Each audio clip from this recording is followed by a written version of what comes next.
आज सकाळी फिरायला गेले असताना मस्तपैकी पालक दिसला.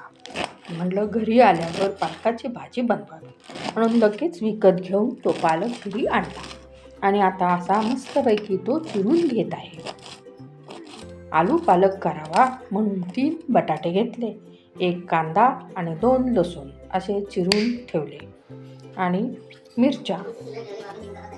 मग तेल घातले, फोडणीला ठेवले, तेल कढईत ठेवले. नंतर मग मोहरी जिरं घालून मोहरी जिरं चांगलं तडतडल्यावर त्याच्यात लसूण घातला. मग कांदा मिक्स केला. कांदा चांगला परतल्यानंतर बटाटा ॲड केला. बटाटा चांगला झाकण ठेवून शिजवला.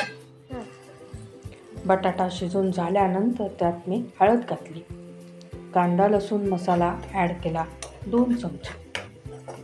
सगळं व्यवस्थित मिक्स करून त्याच्यामध्ये आता मीठ ॲड केलं चवीनुसार.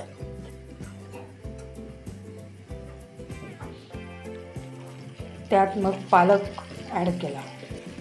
पालक सगळा व्यवस्थित मिक्स करून घेतला जेणेकरून तिखट बटाटा हे सगळं त्या पालकाला व्यवस्थित असं पालकामध्ये मिक्स होईल.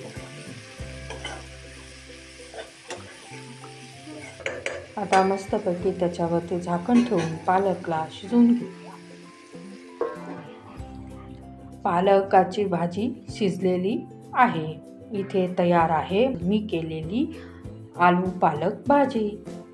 मस्त झाली आहे. आवडली असेल तर लाईक आणि शेअर करा.